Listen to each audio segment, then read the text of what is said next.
What's up, y'all? You know, every time that song comes on, I'm like, what? Anyway, thank you guys for being here. This is Neena Perez. This is Straight Talk, no sugar added. And you know, I go around this amazing planet of ours finding the best humans I can find to come on here and grow, challenge, and transform your thinking. And today I found this really cool chick, y'all.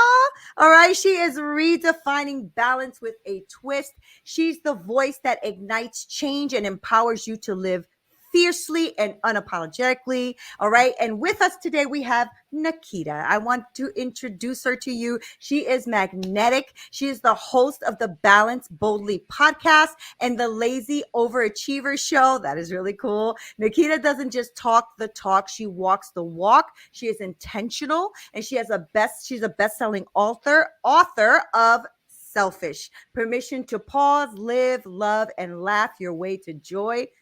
I mean, come on, that is such a good title. Hello. Her work isn't just a career, but it's a calling, okay? And as a higher sought after transformational empowerment speaker and a CEO of Think Pro Balance and Relationship Management Institute, woo, this girl got a resume. All right. She stands at the forefront of revolution. And I am so glad she is here. Thank you for joining us here at Straight Talk, Naketa. Thank you. Thank you. Thank you. How are you? I am so magical and I feel like I am floating after that introduction. People usually ask me to go with them to MC them when they come in, but I have to say, I really need you on a roll with me, Neena. Like, for real. Let's do go. Let's do it. You know what? I really love what you stand for, all that you're about. I mean, you know, we spoke very briefly a couple of weeks ago, and I just like, oh, I really like her. Like, I really like her. So I'm glad you're here. And one of the biggest things I love about my audience is that they are really like engaged. I get a lot of emails and texts and all that kind of great stuff. And I like them to know who you are. So my very first question, always off the bat, is who are you? Who are you, Naketa? Let us know who you are. That's such a good question. I could give you the CV, portfolio, long resume version, or I can tell you who I believe I am in a word. Let's do it. Which is awesome. So awesome is really an acronym that I believe I was downloaded to me probably almost, I don't know, 14, 15 years ago. A few years before I started my company with my husband in 2011, because I was too afraid to get started back then. So I waited on it a little bit, but I heard in my spirit, awesome meant amazing woman encouraging someone other than myself to elevate. Ooh. Ooh. That defines me. That is literally who I am. Download. That's a good download. Thank you. I really love that. I really love that. You know, it's one thing too to have that acronym. It's another thing to live to it, right? So tell me about that journey, because you just said, you know, I waited a little bit to act on it, or I was a little bit afraid. So to talk to me about that. What were you doing before you started to get into that awesomeness? Yeah, so I was doing a version of what I do now, but in a more limited way. So foundationally, I'm a licensed clinical social worker. And so how I showed up was a psychotherapist, a trauma specialist, a relationship expert, eventually added sexology and some other isms and ist at the end of it, lots of certification degrees, all those things. And I was doing that work. But if you're, for those of you listening, familiar with license, especially board license clinicians, you're licensed for the state that you're in. That is where you are limited in working. And you also are limited in how you work based on whatever system or organization you're in.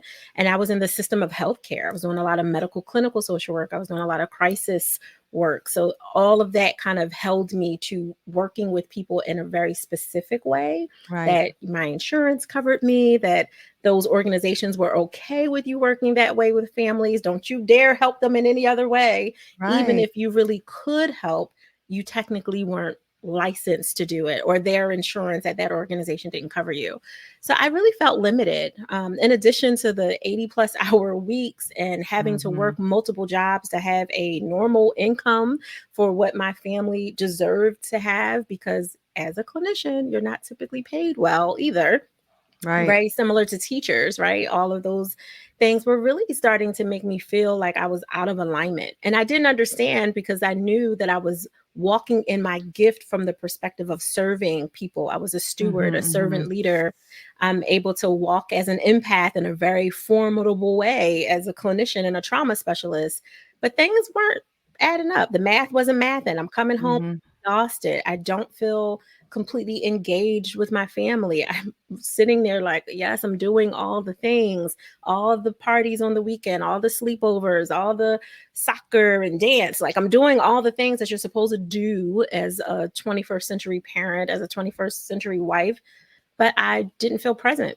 I felt exhausted. Mhm. I felt disconnected. I felt overwhelmed. I felt underappreciated. Like all the overs and unders that you can have as a woman wearing so many hats. And Right. it wasn't the fact that I was doing so many things, it was the fact that some of those things were out of alignment in what I was doing and in the way that I was giving. I was Mhm. giving until I literally went emotionally broke. And that wasn't okay on so many levels because it's hypocritical. You're serving people and helping them balance and get their relationships together and get their life together and stop being a hot mess, but you're feeling all of Mhm. that on the inside. So that really wasn't what I needed to be. I wanted to be a complement of who I really am inside and not wear a mask all the time to pretend or posture Right. as if I'm more than what I am at that moment. So I literally prayed. I asked God, all right, you gave me lots of skills. I'm really smart. I'm brilliant, all the things, but I'm feeling like a blacksmith in a wood shop. I have all the access to all these tools. I know how to use them, but I'm too exhausted to use them for me. Something isn't right. What do you Yeah. want from me? And I literally was just asking, like, what do you want from me? I should have said, how do I do it? That was something I would reflect on later. I didn't ask the right question.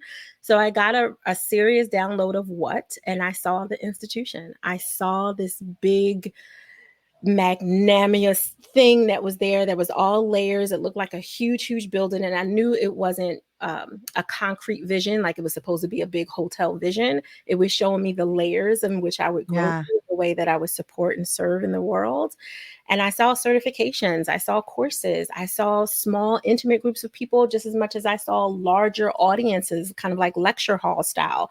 Like I saw all these different things that my son at the time was much younger. He's 27 now, but when I described it to the family, he said, it sounds like a tree. Like it sounds like, the tree that you're sprouting, that you're growing, and maybe that should be your logo. And I was like, oh, lots of financial institutions use trees. So maybe I won't use that because I'm not driven by money. So there was Right, another right, right. like layer that I needed to tie in. So I sat with it. I talked to my husband. He was 100% on board.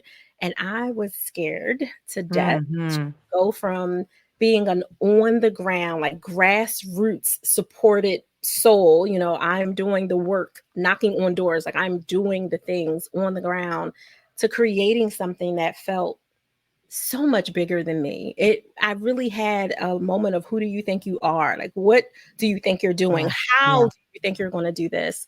And like most really ambitious and brilliant people, we jump out ahead of the spiritual part that kind of got us there and get into the numbers. So my nerd hat popped up. I went down the research rabbit hole. I, you know, connected with, Wharton and all the different people that you're supposed to, consultants and researchers and all that, and created a 68-page beautiful business plan, pie charts and all. It was amazing. It also was in the wrong direction, Nina. It really, really was. It was a phenomenal, Oh my phenomenal business gosh. plan Yes. that started with what made sense logically, but it Mhm. wasn't necessarily what was connected to my heart. So, what made sense was our mission to build stronger families that would create these new multi generational imprints from their own Love self that. actualized wholeness. Mhm. That made sense. That was my mission. That's where I was driven. How I did it in the beginning was like, girl, what are you doing? Right. And I started it with two divisions, which is way too much when you are self funded. I won't say bootstrap, but self funded, and everything's coming out of your pocket. It was a staffing agency and a professional development division. And in my mind, it made sense. It's still a really, really good idea, but it wasn't for me because Right. staffing is Right. very financial driven. You have to be focused on the numbers. And I was always focused on the people and wanting to Right. support and serve. So it took me a little minute. I had to hire coaches and advisors and mentors and all the things that we have to do to invest in Mhm. ourselves. I had to get out of my way with that dangerous sentence of I already know, right? Like I had to back Yeah. up out of my ego. I had to Mhm, do a mhm. lot of self work that was beyond the therapy that I already did as a child of so many different traumas and abuses and various things that I went through growing up. I already did that work. I didn't realize how it was impacting me on the professional front because Yeah. the way that I was supported was to help me survive and have a different mindset of not being a victim. But it Mhm, didn't mhm, necessarily give me concrete tools and strategies for, okay, well, how does this work when I'm trying to set boundaries with a new mhm. partner or a new partnership? How do I not have issues trying to fix and save everyone when some people were meant to be, as a bishop of mine would say, 5-minute people? Y'all keep trying to make hour-long conversations. And I was trying to keep them for months, right? Like Mhm, people that you mhm. should have let go when they Yeah, were yeah. there for a specific season. But my attachment style issues and my challenges there growing up were bleeding Mm, over, and I didn't understand the connection. So I really became a product of the product. I did my work selfishly. I took me under my wing and I hired the right people and coordinated, and I talked to my husband and made sure we were on board with these new changes and challenges and this new stretch that I was having to demand on myself and step into, because I knew that it was going to shake up the ground underneath of me, mhm, shake up what mhm. we known as friends, as family, as the person that you thought you remembered from high school. Like I knew all of those things were going to shift. And I had to be willing to deal with those changes and Yep, challenges. But yep. so would the people that were closest to me that I really wanted to keep in my life and I wanted to grow with and not feel like we were growing apart, although some of those things did happen. But it was really important for me to at least communicate and try it. And I needed support around it. Mhm, So, to mm. answer your question, I did the work and realized how amazing it was to take the tools that I'm so skilled at for years, over 2.5 decades of serving other people, and actually use them for me, but Mhm. not have to guide myself, be able to have people have my back and guide me and, like the art on the canvas, point out my gaps and flaws that I can't see because I'm the art It's on the important. canvas. Mhm, Yeah, mhm. so I did Yeah. all of that and decided I wanted to use those tools, my metaphysical gifts, my intuition, my spirit. I wanted to use all of the things because I'm still a clinician, I'm still licensed. I don't serve that way because I'm not state bound. I have a global audience of clients that I Right. serve, and I do that as a balance and relationship advisor using whatever tool is most appropriate for the outcome. So that's how Yeah, I got here. that's such a beautiful, important journey too, and I think that's one that we all go through, right? Yeah. I'm in that journey myself, right? And I think it's one of those battles too of learning how to get out of the employee mentality into that CEO mentality, which is a completely different thing. And Mhm. I was talking to my group, my women, about this yesterday because it's just you getting off the hamster wheel Yeah. and you feel lost, right? Mhm. Because you're so used to the hamster wheel. Like you said, you were running all the time. Yes, you were doing all the things, but you were on this wheel. And then all of Yes. a sudden, you decided, now I'm getting off the wheel and I'm going to Mhm. invent my own wheel. Yes, But that transition piece is super hard. it And is. I know I have a lot of female and male entrepreneurs that are listening to this show right now, and I want to encourage you, because the truth is everything is for your benefit. So even if you're going through something right now, like Naketa said that she went through this transition of thinking that it was supposed to be this style and that style, and writing an entire entire business plan, which I've done too. That's why I started laughing. And it's like, Mhm. yeah, that's your plan, and then God got a plan. That's how I see it, right? That part. And never Mhm. the two shall meet sometimes. It's so funny. But the thing is I want, all of these CEOs and entrepreneurs and stuff that are listening to the show to not be discouraged. You are going to go through this journey of this up and down and front and back, and broke and not broke, and have money and don't have, and download, not download, wrong turn. Like, this is life. And it's so exciting. It is so exciting. And like, the women that I have in my group, like one of them was saying, well, I left my job, and I'm in a really, she's in a scarce Yeah. place. And I said, that is so awesome. She's like, excuse me. I said, do you know how Mhm. awesome it is to be in this scared and scarce place? That means Yes. that you can now look at opportunity, you can look at vision, you can Mhm. look at direction, you can look at, and she's like, oh my Mhm. God, I didn't think about it that way. Because your boss, you're so used to your boss telling you what to do, how to do it. But Mhm. now you are in this place like, oh no, I'm scared. Good, Yes. good. It's Yes. healthy. It's a Use healthy it. thing. Exactly. So what was that for you? Like, when did you finally say, I got to hire the right people? Like, I guess what I want the Mhm. people who are listening to understand is, you are going to hire the wrong people. I've done it. I think Mhm. everybody's done it. You've spent thousands of dollars on the wrong people. I feel like that's still the right people. And the reason I say that is because those A lessons lesson. are invaluable, Mhm. right? So I Mhm. feel like I paid for the lesson, right? Yeah. You So did. yeah, yeah, you did. You paid for the lesson. Mhm. You learn very quickly who to trust, who not to trust, who to have there, who not to have there. So tell me a little bit about that journey for you. So when you were hiring people, I guess what I want the people to hear from you is, what didn't work, Yeah. right? And then how did you pivot to try to find the right people? Like what knowledge came of that? There was a lot of pivots. So let me be very honest. It's been May coming up will be 13 years old in business. So we've had Right. That's quite a amazing. few, thank Yeah. you. We've had quite a few learning which teacher is also doing their own training versus Mhm. what teacher Mhm. is doing all the talk because, Mhm. they weren't able to walk the walk. You know what I mean? Like Yep. a lot I of that sure got do. filtered out. Absolutely. So I think in the beginning, when I hit that space of desperation, which is where you don't want to be. You want to be scared, but you don't want to be desperate because then you start doing desperate Yeah. things. Yeah. When I hit that place of desperation, I think there was like a aura or vibe of prey, that was around me. And all the Mm. pariahs were like, Mm. ooh, fresh meat. Mm. Oh, you come from systems, you come from organizations. You're not really like a born natural entrepreneur. Like you don't know about this life. Oh, so let me pull you in and pretend to be your entrepreneurial colleague, friend, referral buddy, all the things Mhm. and All the things. all the things. And all they wanted was to get into my pocket, which isn't always your direct cash pocket. It's also your network.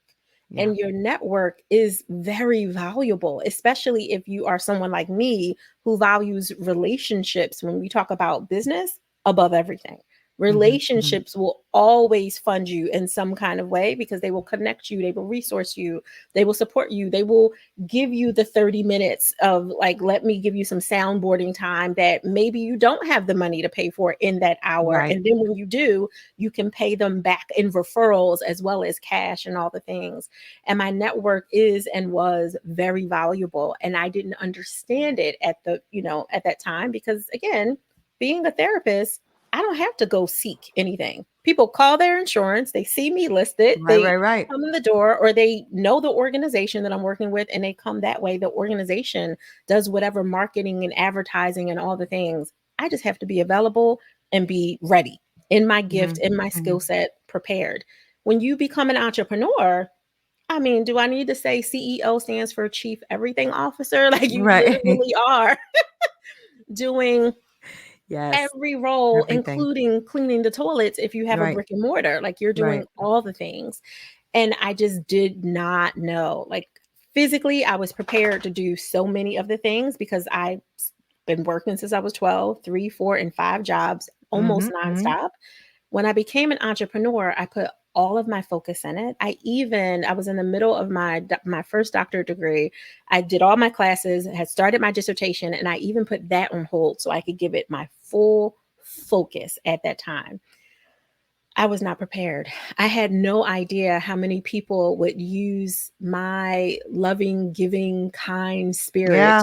to Yeah. try to manipulate me. And so the first suite, I'll say sweet because it wasn't one person, the first suite of people that I attracted were attracted to this naive desperation that I Yeah. had. And Yeah. I wasn't just desperate to make money, I was desperate to make it work. Yeah. I didn't want to fail. And I didn't understand the power of failure at that time Mm-hmm, because mm-hmm, I'm an ambitious person. My addiction wasn't drugs and alcohol and sex and all the things. My addiction was stress. So I was used to being in these really high stressful situations, which really made me a good trauma specialist. Like, mm-hmm, honestly, I could deal with the crisis and not react to it with my ego or my physical self because I had such a high capacity for it, which has its pluses, but also had its minuses because there was a right. lot of stuff coming in, including people who were not knowledgeable and skilled, but had gift of gab, right? Like Mm-hmm, mm-hmm, they could talk that talk, and you'd be like, "Oh, you just sold me my own pretzel right back to right. me in my hand," and really That is could do fact it. right there. You know what I'm saying? Yes. The gift of gab is something amazing when you use it for good and not for not good. But I fell into not listening to my spirit. I just Yeah. jumped ahead of it. I jumped ahead of the guttural feeling that was there. I had it. And I'm like, no, you just being a scaredy cat. You just never did this before. So I was doubting myself Mm-hmm, mm-hmm, constantly, even though my discernment was like, red flag over here. mm-hmm, Don't go mm-hmm. that way. So I definitely hired my very first coach. I just did what I thought she was doing wasn't what she was doing. Like, I thought she was doing media and marketing, but she was really doing mindset, which was Okay. absolutely what I needed. But I also paid for marketing, but I got mindset. And Right. that wasn't in alignment for me at that time. And so that was a little bit of a challenge, but she's amazing and dope and good in her own way. She was also growing. But what I needed was not someone who was a baby step ahead of me. I needed someone who had made some leaps ahead of Yeah. me. And she Yeah. talked the talk of a leaper, but she really was just baby steps. Mm-hmm. And that showed up really quickly because, again, I'm super ambitious. I'm extremely brilliant. So you tell me to do something, I'm a perfect student. I'm going to do it. I'm going to eat it up. So you giving me something you think is going to take me a year to do, I just did it in 3 days or 3 weeks. Right. Right. You're now your gap is showing for me. And I'm like, but wait a minute, I just paid for a year. Like, hold on, this is what we doing. I already did it. So what else do you want me to do now? Right. And a lot of times when you're willing to show up and do your work, you'll see really quickly who's about it, Yeah. who's really the truth and who isn't, because they honestly read a few things off of YouTube University, Google University. They AI now. right with AI now, which thank God Hmm. wasn't there because God, they would have took my house, my car, like they would have got everything No, for real. That's how if it they is right had. now. It's frustrating. Yeah. Yeah, and put it together. But they were literally, they just had vocabulary and some very minor experience that I didn't have ahead of me. And because it was new information as a nerd, I'm like, oh, tell me. I'm a learner. Like, I'm very high on my strengths assessment with learning. And I was like, I want to know. And it just sucked me dry of so much money. I mean, Yeah. it didn't make Same. me It like happened to me. I know. lose my house or anything, but Hmm. that was medical issues. But Right. in terms of like actual business stuff, it really was people who were savvy at speaking or would speak into what I shared, because they would also come and do, and I don't know, Nina, if you've had this ever happen. I have more than a handful of times where they would come and they would seem inquisitive and they would ask questions, and you thought you were just having a conversation. I think I'm Hmm. having tea with you, right? To get to know you as colleagues in the business. You have some insights. I have some insights, whether they're as advanced as yours or not. I'm thinking I'm sharing. But what they were really doing was interviewing and probing to pull for information that they could then see as my challenge or my issue and try to flip it into a Hmm. constant sales conversation. And for me, I need a little bit more dancing. I need a little bit, like Yeah. dance with Yeah. me so we can decide to It's date. disingenuous. It's Yeah. disingenuous, right? It just makes you feel ugh. Yeah, Like it is. after like all this great conversation, that's where we're going. Right. That's where And we're going. honestly, tell me Yeah. ahead of time. So that Yeah. Yeah. became Yeah. my thing. Hmm. Listen, if I'm joining you for a consult, okay, I know that I'm joining you for a consult. Right. But if you say I want to have lunch with you or I want to take you to tea or Network or coffee, whatever. Hmm. right? That's what I'm thinking I'm doing, not tell me all your problems, tell me your pain, tell me your this and I get a little, people have accused me of being overly private. So as soon as I realize you're interviewing me and it's not just a get to know you conversation, well, now a different version of me shows up, Right. because now you have evoked the person that needs to Uh-oh. be protective. You Uh-oh. know what I mean? Like, and then I had to work on my conflict intimacy and handling that, Right. because I Right. was always the child that ran towards the fight and not away from it. Right. So Right. that was the other thing that I had to learn how to balance. Like, okay, they're not trying to, take your mortgage money. They're not trying to do this. They are trying to flip it, and they're not being savvy about it. So you Right. don't need to beat them down, with your words or anything. Like, let's work on that. So they were a gift, to your point. Yeah. The many, many, I call them change agents in my book, Selfish. They brought so many blessings to me by showing me how I should have listened to my discernment, how I Yeah. should better prepare, how I should, put some processes in place to Yeah. let people date me instead of jumping into the proverbial bed by being partners and strategists and accountability sisters and brothers and all the things, like, too fast. And so there was a gift So that good. it So just good. it was a slow burn, and I Hmm. call myself a slow burn to this day. Like, I love tea. I love tea because it's my process. Like, you can be a fast talker and I'm following you, but it hits me a little later, like Yeah. what's actually happening in the moment. And I used to think it was a bad thing, but it's not. It's just the way that I process. Because, baby, when I catch up, I am more than caught. You know what I'm saying? Like, you thought you were getting something over me. Just give me a minute. Let me let it sink in, process it. And let's just hope you were being honest. Because if I catch something crazy, Right. you're going to realize it real fast. Yeah. So for That's me, I awesome. think it was, I think it was a lot of just being honest with what I was putting out there that was attracting a lot of those pariahs Yeah. at that time. And then when I built my confidence as well as my counsel, and like having those people that not only were certified beyond a YouTube university certification or whatever, and had some actual credibility and all the things. I did a little bit Yeah. more vetting for the dating process. When I did that, as well as connected to, ooh, Neena vibes with me. I feel her energy. She's not a girlfriend, because that's not who I'm looking for. When I'm looking for my coach or my advisor, I'm looking for someone who can really challenge me Yeah. to my next level of greatness. That's right. And that's That's what I right. started to do right. That's good. Okay, good. And now I'm taking so much away from this conversation too, because, as an entrepreneur myself, and having a coaching business and building a whole academy and all that, this is a lot of work. And I've been going through this myself. I'm even like right now going through this thing. I was talking to my coach about this, where spiritually I'm not aligning with everything. And I'm like, this is off. And Mm-hmm. I was talking to her last night about this, and she goes, Neena, she goes, you are a little bit disjointed. We need to work on this. I said, yeah, because I haven't even put things out on social media because I feel disjointed. And I'm like, Mm-hmm. and my problem is, Naketa, to just be vulnerable, is that I haven't spent that time with my God, with God, that Yeah. that I love to do every morning. And I had stopped doing that because I was so worried about just work that I Mm-hmm. wasn't focused. And like this last maybe 2 weeks or so, I've been like, okay, God, you know what? Let me stop the nonsense, because you don't ever leave us. We leave you. So Yes. I need you to talk to me, speak to me like you always did, like guide me like you always have, because he in my life has been such a big part of every blessing and everything that I've been in my life, that what happens to a lot of us, and I hear that what happened to you too, right? You had to align who Yeah. you were in your discernment, in your gut, in your spirit, right?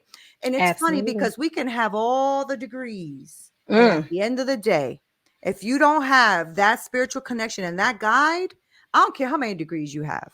You that's know what I'm right. saying? I don't care. I mean, you might sound good, but are you aligned? Right. So I love Listen. what you're doing. I love what you're doing. So I want you to tell us a little bit more about your podcast, because I Yeah. know you have a podcast, Hmm. and get into your book a little bit, because I don't want to wrap up without getting those things in there. So get them in there, Naketa. Get them in Oh, there. thank you, Neena. Thank you.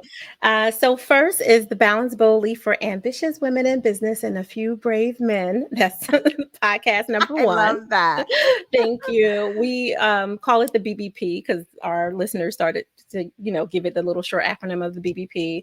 And that's really when I get an opportunity and privilege to interview potent humans like yourself who are willing to just share their story. And in their Yeah. story are the nuggets Beautiful. of how you're creating what we call work life and love balance. So that's what the whole show is about. Obviously, when you listen, you hear the different variations of industries and entrepreneurs and executives and entrepreneurs and all of it that are just doing great things, but more importantly, are willing to be honest about their Yeah. journey and their process.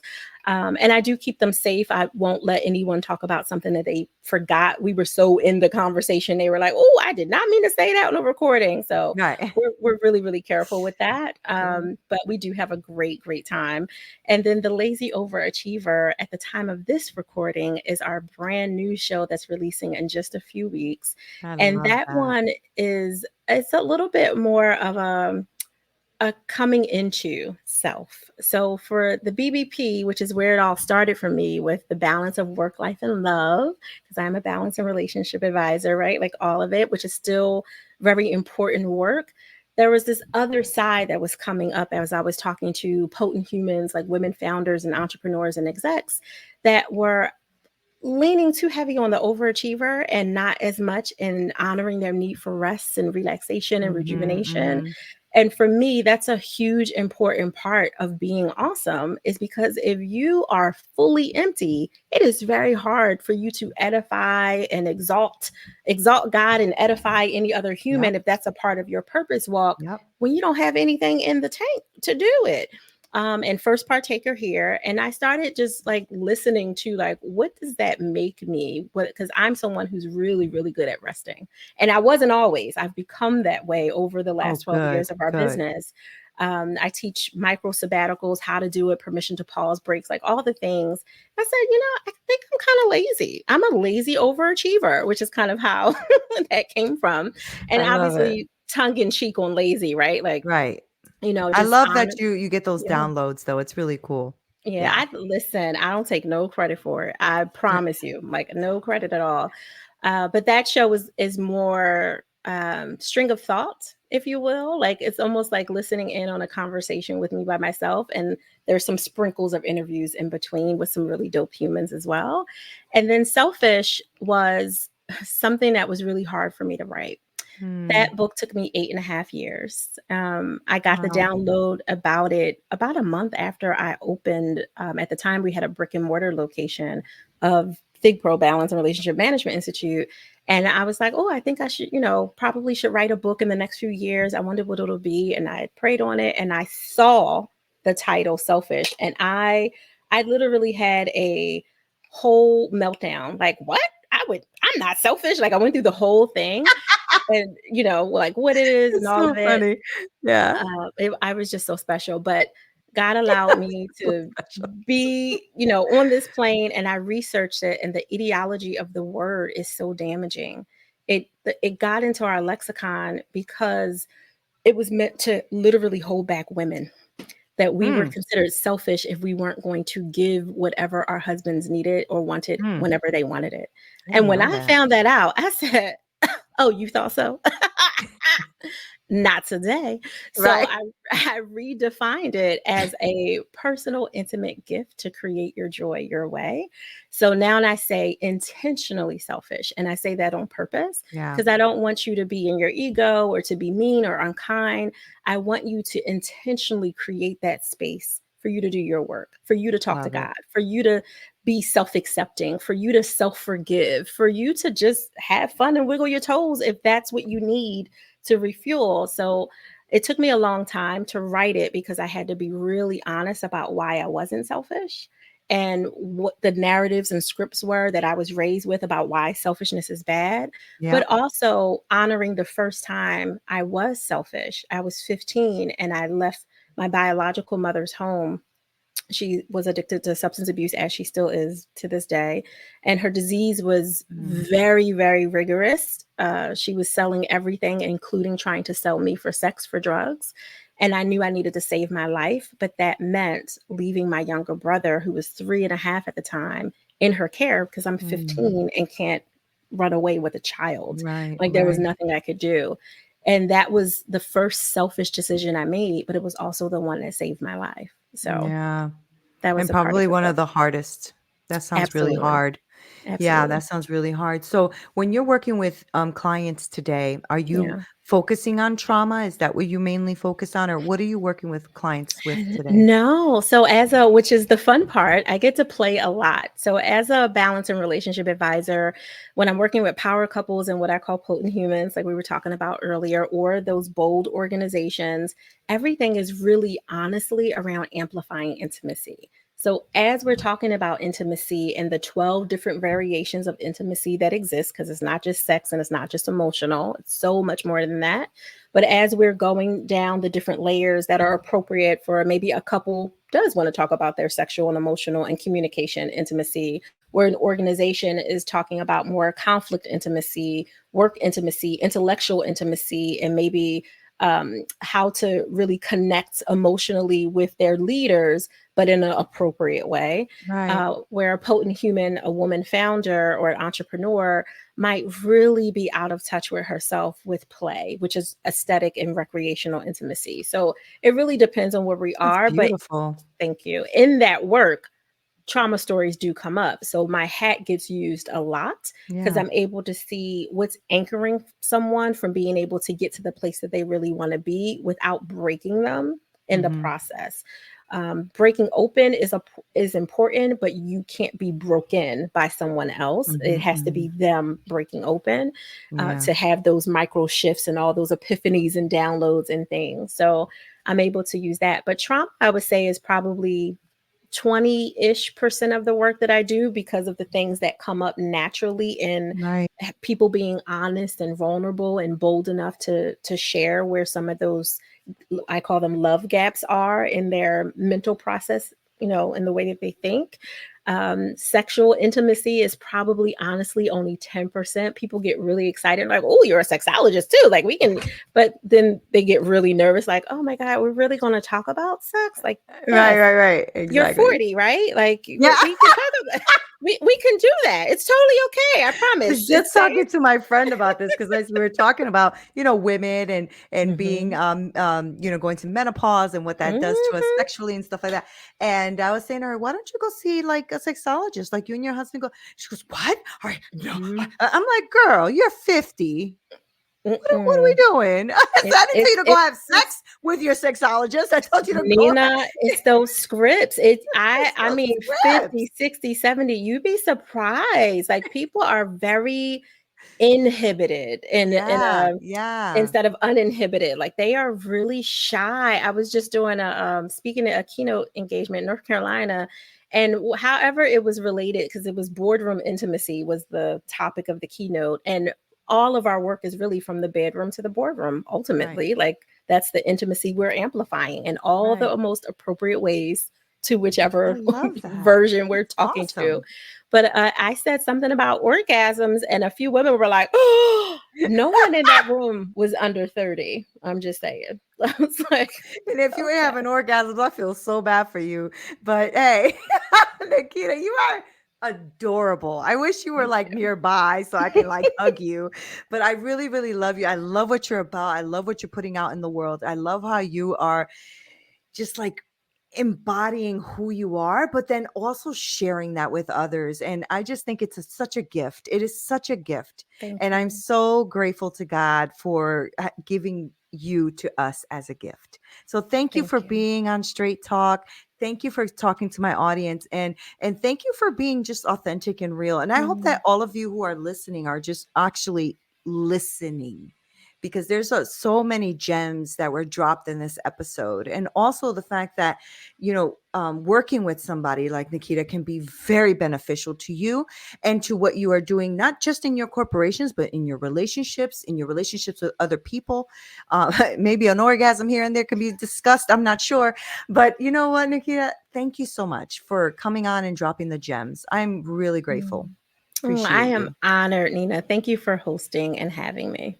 Thank you. Guys, Told you, best humans on the planet. Make sure that you go ahead and follow this amazing human being. I'm going to put all of her information below. You'll have all of her links, a way to contact her, a way to speak with her, see if she is a good fit for you, for your organization, for what you're going through, and listen to her podcast. So I'm going to make sure to link that there as well, and her book, because the woman is just killing it. Okay. She's just killing it. All right. So just go ahead, follow her, love on her, let her know you heard her on here, and go ahead and work with her, because I only introduce you to the best people, and she is definitely a gem. So thank you guys for being here. Neena Perez, straight talk, no sugar added. Until next time.